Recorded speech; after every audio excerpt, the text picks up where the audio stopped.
So let's talk really quick about why we're here. So we want to make sure that the people in the community have an understanding of how we developed our response to elder abuse. We also want to develop some awareness around what the issues are. I probably can't work this properly. Oh, there we go. So LEARN is the Lethbridge Elder Abuse Response Network. And LEARN is a collaboration of human service organizations, blah, blah, blah. We all work together to help deal with the issues of elder abuse in Lethbridge. And it's quite that simple. Our network in Lethbridge is probably one of the best functioning responses to elder abuse in the province. And I'll talk about that a bit later and explain why. So let's talk a little bit about what elder abuse is. So it's any action or inaction by a person or persons in a trusting relationship that causes harm and distress to an older adult. Typically, we're dealing with familial relationships versus outside parties to an older person. For the fact that some of those other things, if they're verging on criminal nature, then it's better to engage the police. We'll talk about that a bit later as well. So we're talking about things like physical abuse, emotional abuse, psychological abuse, financial abuse, sexual abuse, medication abuse, and neglect. And what we're finding is that well over 95% of the cases we deal with involve financial abuse. And so the other things are secondary or are part of the financial abuse. So you're withholding emotional support for money, or you're psychologically berating or beating someone in order to gain something financial. We've dealt with, and I don't know if Joanne will talk about this, but our team at LEARN has dealt with cases involving millions of dollars. And we've dealt with things to do with credit card fraud and access to bank accounts and things like that. We'll talk a bit about that a bit more as well. So the latest Statistics Canada information is that about 8% of older Canadians have experienced some form of elder abuse. So using that 8% and looking at the 2018 numbers from the Lethbridge census, is about over 1,300 people over the age of 65 in Lethbridge in 2018 will experience some kind of abuse. So think of that for a second. 8%, 8 out of 100. So 8 people, roughly, 8 to 10 people in this room will have experienced some abuse. And again, we talked about the categories of abuse. Financial, obviously, is a big one for us. Physical, emotional. We can talk a bit more about this when you have your question and answer period. So the early work with LEARN, literally LEARN started on the back of a napkin. You know the stories about people sitting having a beer and they're writing down what they should be doing?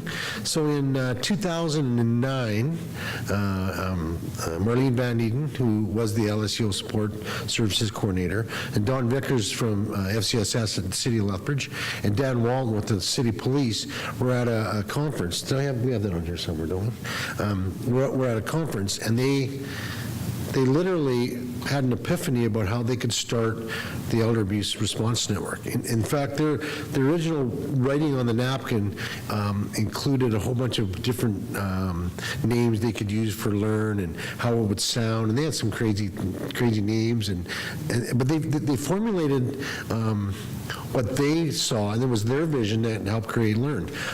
I am one of the founders of LEARN, but they dragged me in after. Because they came up with the concept and said, can you kind of, help us do this? Because we had to do it at LSU because we had the room and we had some of the expertise to do it. The early work of LEARN also was using seniors. So when we talk about peer-to-peer education, we had the Wise Owls program where we had some seniors would do presentations on elder abuse. They would talk to groups of seniors, talk to kids, talk to people in the public about it. And we did a number of different awareness events about elder abuse, as well as some professional education for service providers. So at some point, it became too much work for Dawn and Marlene and Dan to do on their own. So there's 3 people with full-time jobs and literally doing it on the side. You've heard that expression, doing things off the side of your desk. They were literally doing elder abuse off the side of their desk. So Dawn would get a call at the city, and she'd email or talk to Dan, and Dan would talk to Marlene about, okay, and they would figure out what services they could provide for seniors that were encountering abuse. Our system's a little bit different now, but very much the very much similar in the nature of how elder abuse is dealt with. The other thing is when you're doing awareness workshops and presentations about elder abuse, it always brings disclosures. So if you don't have people that are equipped to deal with that disclosure, and which my staff are, it was really difficult, because then all of a sudden people are having this great presentation on elder abuse, and they want to come and talk to someone about, well, you know, I want to talk to you about what's happening with me, or what's happening with my mom, or what's happening with my aunt. And if you had some of the people doing the workshop weren't equipped to deal with that, they'd have to put the person off and refer them somewhere else. So you might have lost that opportunity to deal with an elder abuse issue. The work became more complex when we talk about the financial abuse and trying to unravel bank accounts and investments and land ownership. We had to bring in lawyers, and we had to bring in people from banks to help us unravel some of this. We also experienced, with the peer-to-peer presentations, we experienced some age-related decline. Literally, some of our best presenters started getting dementia. And they'd be doing a presentation and kind of lose their train of thought right in the middle of the presentation and start talking about something else. And so that's when we understood that we needed to professionalize it a bit more. We'd sometimes still use seniors to talk to seniors, but at that point we felt that we needed to develop kind of our own presentation for it. So when the event that Marlene and Dan and Dawn went to in late 2008 was a elder abuse forum in Ottawa about elder abuse, for people to start talking about elder abuse as a national issue. And that's when they went away and they talked about how we could do it. They held focus groups with our service providers in the community, saying, how would you like to work together? One of the first things they did as a collaborative effort was to do a senior safety calendar. I don't know if you've ever, anybody who's seen our senior safety calendar? Well, it's more of you have seen it than that. I know, because some of you have it.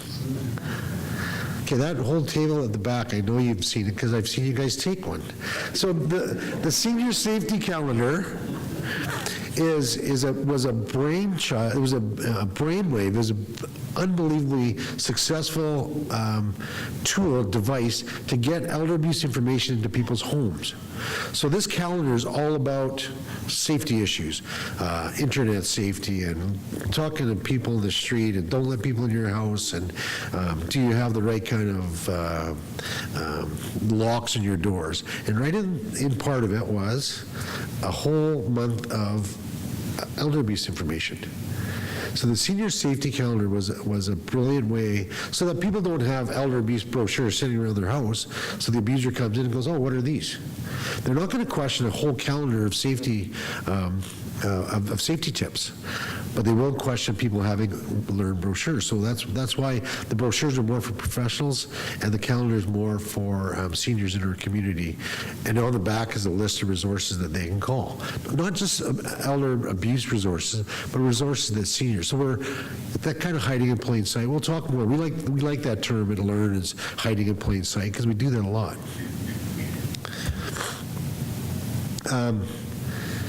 So how Learn works. So we have intervention, and we have case management with Joanne and the police.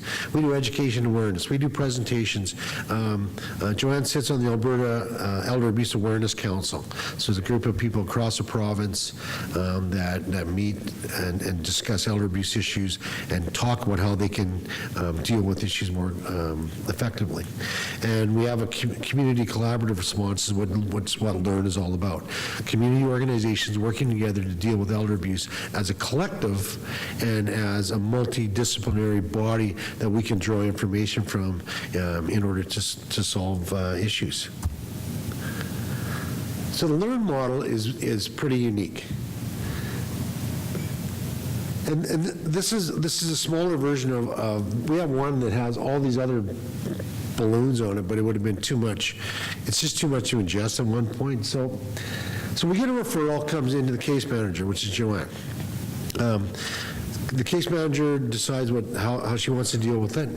For more, I would say, complex cases, she'll bring it to our steering committee, which consists of myself and Lavonn and Erin and Heather from the social worker of the hospital, and Kara, who's a police officer. So we have a pretty good team working to solve these issues. Joanne also collaborates with other people in the community. She's dealt with banks, she's dealt with lawyers, she's dealt with the legal system. Joanne's an interesting person for us because she has a lifetime of work as a child welfare caseworker. So she has investigation background, and she has the ability to cut through some of the crap that perpetrators try to put forward as a shield. And Joanne's ability to cut through that has been remarkable for us as a group in order to get at what the base issues are.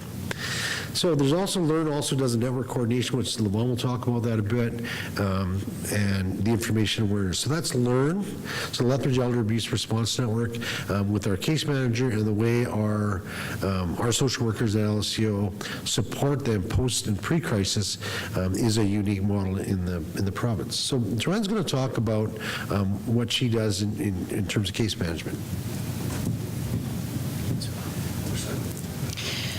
So as the case manager, I'm the person at the other end of the telephone, be that a professional that's calling in, the senior themselves that's calling in, a neighbor, a friend, a family member who's concerned about that senior.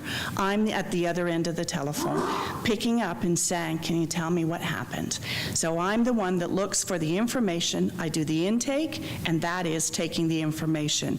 So I'm looking to find out if it meets what we call our mandate. Is it elder abuse?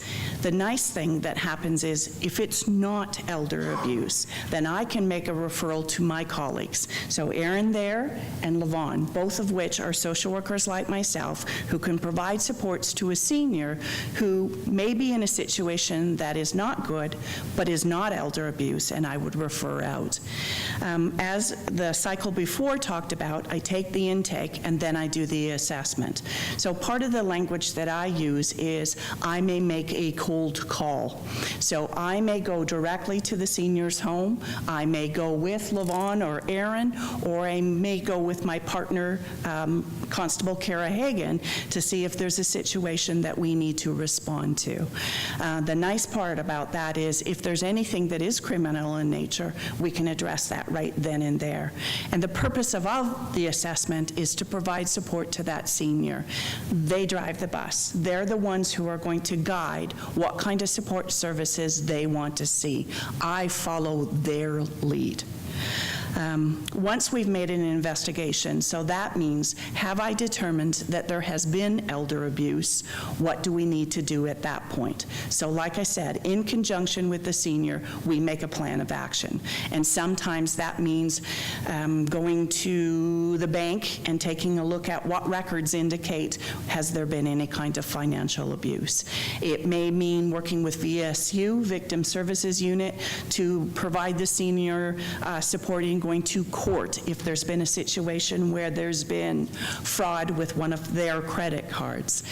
After we've determined that, the nice thing is we get to follow that. So that in there lies the case management responsibility. We've never set timelines about how long we're to stay involved. What we do is we're basing that on the individual need of the senior who's in that particular situation. And then we can filter out. So if I have a senior where there's a situation with financial abuse and that impact has been so great to them, part of the service that I can do is refer to Erin or Lavonn so that there can be some short-term counseling, because when a senior is dealing with a situation where their grandson, their son, their daughter has taken money from them, that leaves them in a very, very difficult spot. So that takes a look at the process and where things go. I'm always looking for safety plans. As my colleagues would, we safety plan everything. If there's something where there's a potential for that senior to be at risk, who are they going to call? What do they need? What responses can we provide? How can we assist them in staying safe in that particular situation? And we do that by writing it down. In there lies the case management of talking about the sequence of steps. And again, the senior defines what that's going to look like. Rob, do I? Right here. Put the glasses on. The Safe Suite. This is new, brand new. The Safe Suite is if I walk in with a police officer or I've got a senior who comes to me and says, I'm at great risk. As a team, we have the ability to place that senior, obviously together, collectively, in a seniors facility. So the city of Lethbridge, through Dawn's work, Marlene's work, Rob's work, they were able to say, we need some place that if something happens, can we remove that senior from that situation and place them somewhere where they will be safe. So in conjunction with Green Acres and Harbor House, we have the ability to remove a senior from a situation and place them at one of the facilities that Green Acres runs. They don't tell me which one of those facilities. In there lies the plus to that senior. They are placed in that home. If they wish to remain after, they can. If we work towards moving them home, we can also do that as well. So working with Green Acres, the other thing that Harbor House does is any after-hour situations that arise or any weekend situations that arise. So collectively, the three of us have worked together to provide what we describe as a safe suite for seniors. The ability to, as Rob has put it, place them in the community and hide them in plain sight. And it has made a world of difference. To date, we have done 3 of them. 2 of those seniors remain at that facility. And sometimes it's just beyond words the impact that it has had when they describe to me how the situation is so much different for them. Okay. Partnership with local housing, funded by emergency placement, 3 people. I just double checking, I gone through it. Okay. Okay. So the position that I hold is funded by the Victim of Crime Fund through the Alberta Solicitor General system, and it's been funded for another 3 years. Again, it's focused on the senior. It is senior focused, and part of that is to make sure that we're connecting them to the community. Lethbridge is a wonderful community with a great deal of resources. As Lavonn will describe, our network is big, so the ability for us to access outside community resources as well for seniors is huge. And then again, follow-up. What the senior wants in terms of follow-up services is what we're able to provide. That's you.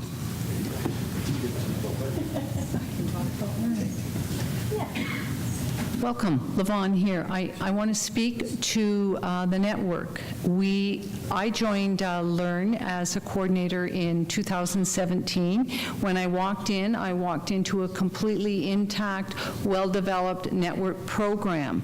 The network meets every 2 months.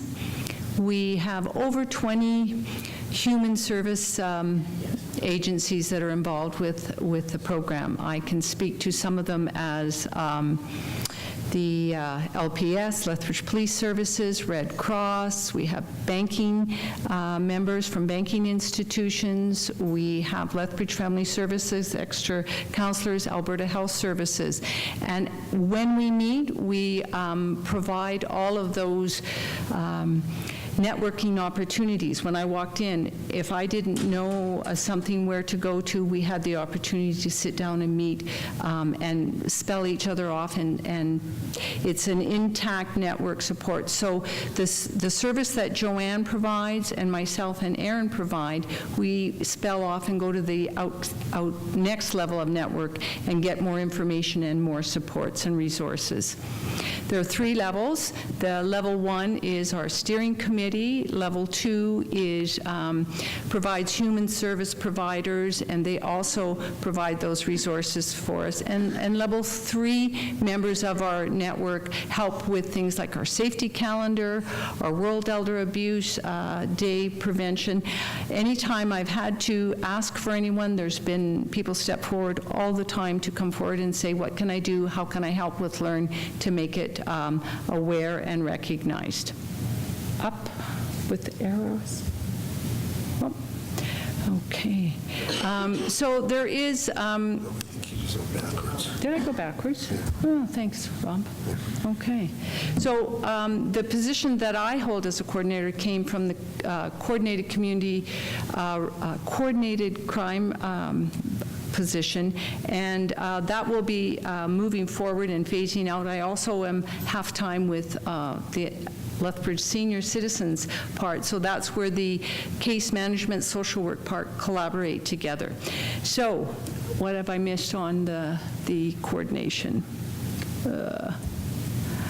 I've talked about the police service, the Lethbridge Senior Organization, Alberta Health Social Work, and I want to emphasize, just starting out when I came, I have found those outside networks, those outside helping service agencies to be incredibly helpful. We collaborate together on some very challenging cases where I may step back as a social worker. One of the other human service providers steps in and provides that support and wraparound service for that senior. Joanne talked about there's not a specific time limit, and that holds so true in working with older adults who are needing support, and also maybe providing some support to members of their family so that we can help move that senior forward. And we meet every 2 weeks, talked about the levels of knowledge and experience. There's a lot of give and take back and forth on the network. We adapt, we evolve, and we regroup. So the interesting thing about our steering committee, we talked about the composition of it, is social worker from the hospital, a constable from the Lethbridge Police Service, and our staff at LSCO that deal with social issues. So there's a synergy in that group when we meet together and Joanne brings cases forward, that we're able to throw out ideas and try to give the best information to Joanne. What happens often is Kara from the police service will say, okay, I got time tomorrow morning, we need to go do this and this and this. And then Joanne and Kara will literally go and do a co-investigation of a case. They'll go right to people's homes. And the interesting thing is that Kara has her, in her system, she knows whether or not these people are known to the police or not. So she can give Joanne some heads up within the parameters of her confidentiality as in terms of what to expect. And a good case of that is Joanne and I once, we thought we'd go and talk to a guy about some stuff. We didn't realize that, and Kara was off that day, so she couldn't come. We didn't realize this guy had surveillance all over his house. And he was watching us the whole time while we're walking around trying to knock on doors and looking and seeing if people are there. And she said, you know, interestingly, he's not a nice guy to deal with, and you guys probably shouldn't have been going without the police. But we didn't know that. And there's been several other cases like that's been really helpful for us to have the police and also the hospital social worker, because if there's medical issues and mental health issues that some of the people are dealing with, we are able to discuss those at the steering committee level. And the challenges with the steering committee is to make sure we're all on the same page. And with this group that we have now, it's like the dream team, I have to say that. We have people that are of like mind and understand exactly what their role is. Joanne and Kara deal with crisis. There's no other way around that. Lavonn and Erin deal with post-crisis supports. And so we're able to get this continuum of service in, and I'm just there just because it's my office and they have coffee and cookies. So I'm able to draw on some of the long experience I've had in human services program development, service delivery, to give a broader, more global perspective on how things work. And so we've gotten to a point where response times are fast. We've gotten to a point where people are acting in partnership. So those meetings every 2 weeks to discuss cases, we actually get a lot done in a short period of time. And we're pretty excited. I'm pretty excited about the way this group works together. So we support each other, we have the partnerships, we connect to the community, we deal with complex cases. We're dealing with cases now because of the composition of our team that we could not have dealt with 2 years ago. We could not have dealt with 18 months ago. And it's because of the people that are on board now and the way we work together that we're dealing with cases that when Joanne talks to people across the province about what we're dealing with, their jaws drop. They're like, what? People in Calgary and Edmonton are dealing with some of the stuff we're doing, and certainly not as effectively. One of the things that our team does well also is helping people navigate the criminal justice system, and that's something that the Solicitor General's Department is really complimentary to us about the way that our staff can help people through that whole justice portion. So that's another positive for this group. Just a couple things. June 15th every year is World Elder Abuse Awareness Day. We always have some kind of event, whether it's at LSU or Lethbridge or somewhere else in the community. This year we hosted a SACPA, and you'll see some pictures, just an awareness thing. Some of you were there dancing. Unfortunately, I couldn't be there. I must have been somewhere else. It's well supported by the public and network members. We've done the walk, the walk at the Civic Center track. We had 1 year 40 people or so. The police and fire department flipped burgers and dogs for us. That was a pretty good awareness. Chief Davis was walking with us in 2017.